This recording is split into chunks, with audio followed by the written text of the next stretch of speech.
समय के दूसरे छोर पर श्रावणी के भरपेट खाना खाने के बाद जैसे उसमें एक नई ऊर्जा आ गई थी, पर वो सारी ऊर्जा बस एक ही चीज को सोच सोच कर खर्च हो रही थी कि आखिर ये सब हो क्या रहा है। उसका भयनगर से एक छोटे से गांव की एक लड़की का समय के रहस्यमय दूसरे छोर पर यूं पहुंचना, वो सब देखना, वो सब जीना जो औरों के लिए मात्र नानी दादी की एक कहानी से बढ़कर और कुछ भी नहीं, जिसकी कल्पना करना भी किसी आम इंसान के लिए नामुमकिन था। वो सब श्रावणी अपने सामने होता देख रही थी, अपने साथ होते देख रही थी, जैसे उसकी ये अजीब डरावनी कहानी पहले से लिखी जा चुकी हो। उसका भयनगर में पैदा होना, उसका वो श्राप, काली आत्माओं का उसके शरीर पर काबू, अचानक कहीं से राय बहादुर नाम के एक अनजान शख्स का भयनगर में आ धमकना, राय बहादुर का श्रावणी को शादी का प्रस्ताव देना, उन दोनों का उस अनजाने मायावी जंगल में उस बौने यक्ष द्यूत केतु की गुफा में फंस जाना, वहां से निकलना, राय बहादुर का उससे बिछड़ना, वो अजीब सुनहरा पक्षी, वो गुफा, वो सुनहरी कुमारियां, वो अजीब रहस्यमय बुढ़िया, उसकी वो बातें, उसकी आंखों में उठती वो लाल रोशनी, राजकुमारी दमयंती का वो मृत शरीर, राजा नरेंद्र सिंह समेत सभी का उसे राजकुमारी दमयंती मान लेना, श्रावणी को मिलता ये प्यार, ये सम्मान, महारानी सुलक्ष्मी का श्रावणी को गले लगाना, खाना खा लेने पर उसे आराम करने के लिए खुद महाराजा नरेंद्र सिंह और महारानी का उसे इस सुंदर कक्ष के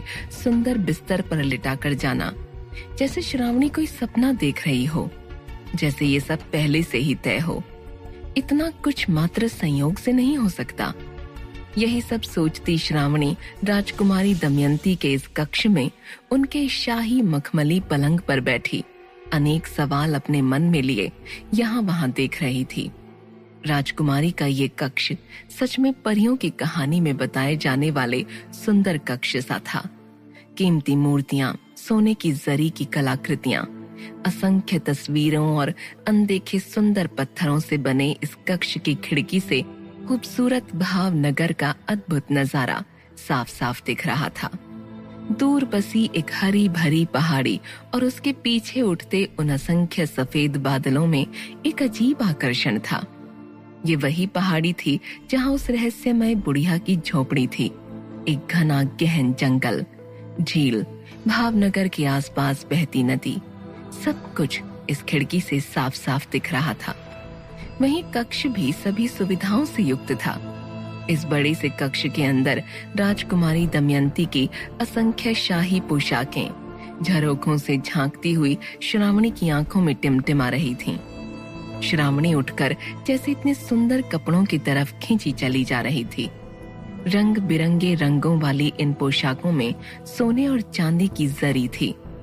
कक्ष के भीतर ही अनेक पुष्पों से सजा शाही स्नान घर, पानी का एक बड़ा सा कुंड था, बेशक जिसमें राजकुमारी नहाती होगी। कक्ष में बिखरे रंग चित्रकारी का ये सामान बता रहे थे कि कक्ष में सजी ये अनेक सुंदर तस्वीरें राजकुमारी दमयंती की बनाई थीं। सभी तस्वीरें एक से बढ़कर एक थीं। किसी में भावनगर की सुंदर झील के आसपास बैठे युवक युवती थे, तो किसी में खिड़की से दिखती वो खूबसूरत पहाड़ी। श्रावणी एक के बाद एक पलटकर सभी तस्वीरों को देख रही थी, मगर तभी अचानक एक तस्वीर को देखते ही जैसे श्रावणी घबरा कर पीछे गिर पड़ी। उसकी सांसें तेज हो चलीं, जैसे उसने कोई भूत देख लिया हो। श्रावणी को अपनी आंखों पर यकीन नहीं हुआ।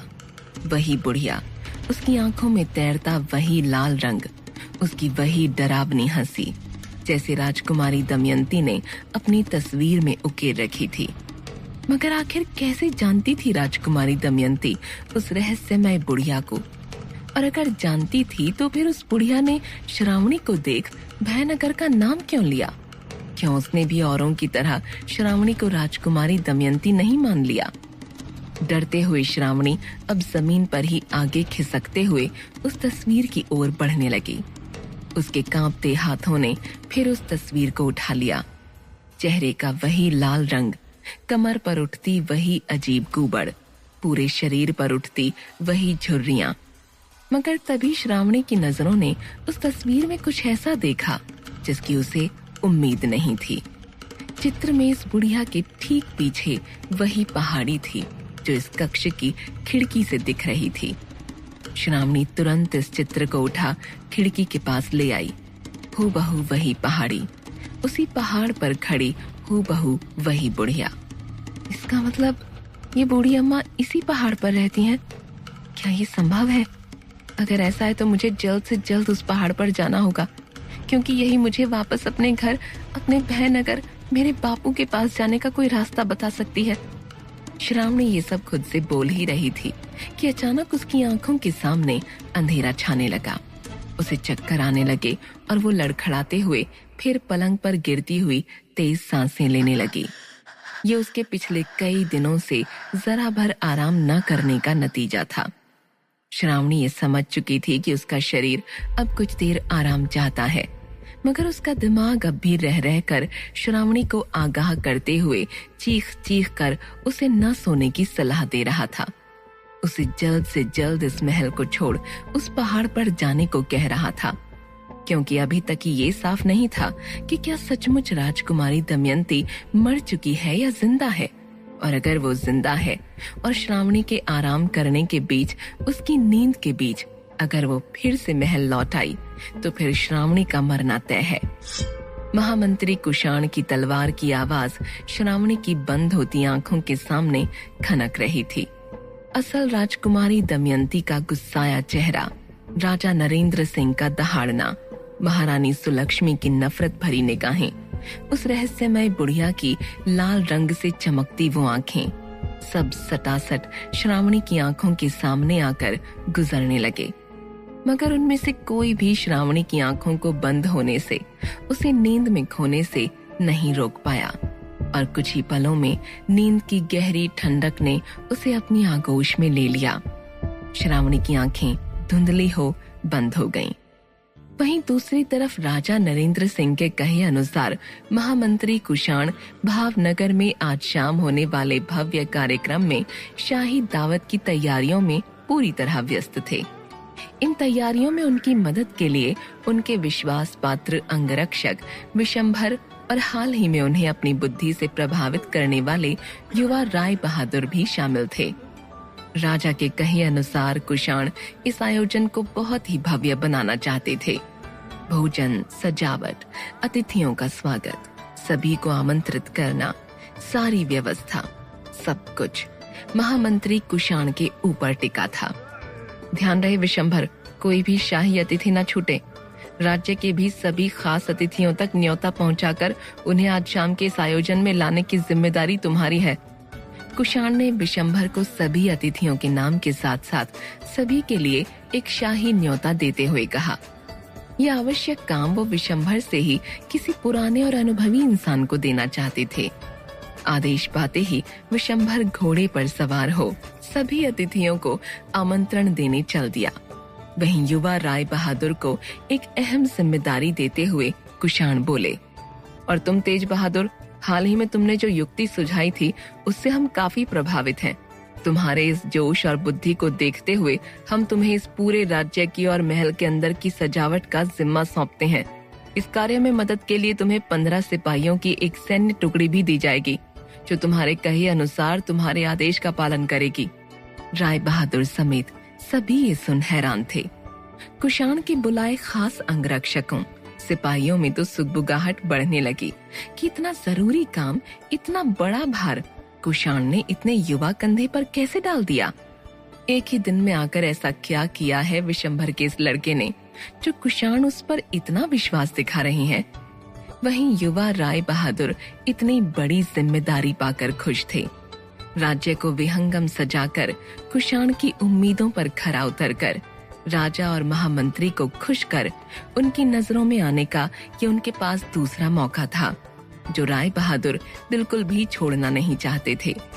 चेहरे पर एक मुस्कान लिए महामंत्री कुषाण के सामने झुक राय बहादुर अपने पिता विशंभर की ही तरह बगैर समय गंवाए काम में जुट गए। जिम्मेदारी वाकई बड़ी थी। इतने बड़े राज्य की सजावट उसके साथ साथ पूरे महल को भी इतने कम समय में सजाना सच में एक बड़ा काम था। मगर राय बहादुर पूरी शिद्दत से अपने 15 सिपाही साथियों के साथ अपना सर्वस्व झोंकते हुए तेजी से काम में जुट गए। वहीं महामंत्री कुषाण अब बाकी बचे लोगों को एक एक कर काम बांटने लगे। तुम वीरभद्र, तुम सभी की सुरक्षा देखोगे। तुम सुलोचन, हर ओर पहरा दोगे। तुकाराम, खाने की जिम्मेदारी तुम्हारी। और अंत में फिर एक बार हम आप सभी को चेतावनी दे रहे हैं, सौंपे हुए सभी कार्य पूरी निष्ठा से हों, सर्वश्रेष्ठ हों। आज का समारोह महाराज ने अपनी बेटी राजकुमारी दमयंती के लिए रखा है। इसमें हुई एक भी गलती, एक भी चूक महाराज बर्दाश्त नहीं करेंगे, और न ही हम। और इसका मतलब आप सभी समझते होंगे। कुषाण ने कड़क कर कहा। ये चेतावनी सुनते ही सभी तुरंत काम में जुटते हुए यहाँ वहाँ तेजी से भागने लगे। वहीं इधर समय के दोनों छोरों के बीच बसी जादुई गुफा में द्युतकेतु की वो जादुई छड़ी मलबे से खुद को हटाती हुई, हुंकारती हुई बाहर आने लगी थी। भयानक ऊर्जा छोड़ती ये छड़ी उस पर सजे ये बैल और भैंसे के कंकाल मुंड चिंघाड़ते हुए पूरी गुफा को कंपकपाते हुए जाग उठे थे। और आखिरकार भारी भरकम मलबा हटाते हुए छड़ी चीखती हुई बाहर निकल आई। छड़ी की ये चीख इतनी भयानक थी कि उसके असर से बर्फ की वो सिल्ली जिसमें यक्ष द्युतकेतु कैद था, वो भी तड़कने लगी। हाँ मेरी प्यारी छड़ी, और तेज चीखो, चिल्लाओ, आजाद करो अपने आका को, और फिर मैं लूंगा बदला अपने इस अपमान का उन दोनों नादान इंसानों से। गाड़ दूंगा उस राय बहादुर को समय के किसी अनजाने छोर में, और फेंक दूंगा उस श्रावणी को चांडाल आत्माओं के सामने। आओ आओ। वहीं जैसे छड़ी पर बने उस भैंसे और बैल के कानों में अपने मालिक के ये शब्द नहीं पहुंच पा रहे थे। उनकी आंखों के सामने जैसे अंधेरा छाया हो। छड़ी द्युतकेतु को छोड़ हवा में उड़ती हुई विपरीत दिशा में आगे बढ़ने लगी। ये देख द्युतकेतु ने अपना सिर पीट लिया। दरअसल मलबे तले दबी इस छड़ी के कंकाल मुंडों में अब भी पूरी तरह से धूल भरी थी, जिससे भैंसे और बैल को न कुछ सुनाई आ रहा था, न कुछ दिखाई दे रहा था। उनके भीतर की ऊर्जा भयानक जरूर थी, मगर उनका दिमाग खाली। बैल और भैंसा अब एक दूसरे को खींचते हुए कभी दाएं उछले तो कभी बाएं, कभी एक दूसरे के ऊपर गिरे तो कभी गुफा से टकराकर खुद ही घायल हों, असहाय जमीन पर धप से आ गिरे। अरे अरे, ये क्या कर रहे हो तुम दोनों? उधर नहीं इधर। वहाँ क्या है? यहाँ हूँ मैं। क्या करूँ मैं इन दोनों का? मूर्खों को इतना भी समझ नहीं आ रहा कि जिस असीम ऊर्जा से उन्होंने इतने बड़े और भारी मलबे से खुद को उठा फेंका, उसी शक्ति से अपने कानों में, अपनी आंखों में, अपने इस खाली खोपड़े में फंसी धूल हटा लें। लगता है पिताजी गलत थे। दुनिया का सबसे मूर्ख प्राणी इंसान नहीं, मेरे ये बेवकूफ भैंसे और बैल हैं। बैल बुद्धि कहीं के। अरे वहाँ नहीं, हवा में, यहाँ यहाँ है तुम्हारा मालिक, इधर आओ। झुंझलाता द्युतकेतु चिल्लाता रहा, मगर भैंसे और बैल के कानों पर जूं तक ना रेंगी। वहीं इधर महल में श्रावणी अब गहरी नींद में डूब चुकी थी। उसके हाथों में अब भी उस रहस्यमयी बुढ़िया का चित्र था, जो खिड़की से आती हवाओं से अब उड़ता हुआ श्रावणी के हाथों से छूट हवा में झूलता हुआ कक्ष में बने शाही कुंड में जा गिरा।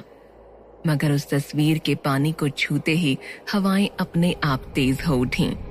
कक्ष में लगी सभी खिड़कियां अचानक एक दूसरे से टकराती हुई शोर करने लगीं। सफेद कपड़ों के सभी झरोखे रह रहकर हवा में उड़ने लगे। तभी अचानक आसमान में बिजली कौंध उठी, जो उस पहाड़ी के पीछे साफ देखी जा सकती थी। इधर बुढ़िया की तस्वीर पर चढ़े अनेक रंग जैसे कुंड के पानी में निकलकर घुलने लगे थे। मगर आश्चर्य, हर एक रंग, हरा, पीला, काला, सफेद, पानी में घुलते ही जैसे हर रंग लाल बनकर पूरे कुंड को खून के लाल रंग में डुबो रहा था। देखते ही देखते अब पूरा शाही कुंड लाल रंग से भर उठा। इन सब से बेखबर श्रावणी अब भी गहरी नींद में सोई थी कि तभी अचानक श्रावणी का पलंग थरथराते हुए कांपने लगा। जैसे वो किसी चीज से डरकर धुज रहा हो, और पलंग के साथ ही थरथराने लगी श्रावणी। कुछ ही देर में न सिर्फ वो पलंग, अब श्रावणी का जिस्म भी अकड़ते हुए, झटके खाते हुए अजीब रूप से धुजने लगा था। श्रावणी अब भी नींद में थी, मगर जैसे उसके शरीर पर किसी और का काबू था। देखते ही देखते श्रावणी के उजले शरीर पर काली नसों के भयानक जंजाल उभरने लगे। उसकी आंखों के नीचे गहरे काले रंग की परत जमने लगी। उसका शरीर एक झटके में पीठ से मुड़ता हुआ अपने आप झूल कर उठ बैठा। उसके कंपकपाते होठों की कोरों से अचानक लाल सुर्ख खून का रेला टपकने लगा। पल भर में श्रावणी का राजकुमारी सा दिखता स्वरूप जैसे डरावना हो चुका था, और तभी एक गहरी भयानक सांस भरती श्रावणी उबकाई लेते हुए जाग उठी। उसकी बड़ी बड़ी आंखें अब खुलने लगीं, मगर ये क्या, उसकी आंखें सामान्य होने की जगह अब सुर्ख लाल थीं। क्या हो रहा है ये श्रावणी को? क्या चांडाल आत्माएं श्रावणी का पीछा करते हुए भावनगर पहुंच चुकी हैं? क्या टूट चुका है राय बहादुर की बाली का जादू? आखिर क्या चाहती है रहस्यमय बुढ़िया? कैसे जानती है वो राजकुमारी दमयंती और श्रावणी की पूरी दास्तान? इन सभी घटनाओं का लाल रंग से क्या संबंध है? जानने के लिए सुनते रहिए भयनगर, खूनी सच की एक रहस्यमय दास्तान, सिर्फ पॉकेट FM पर।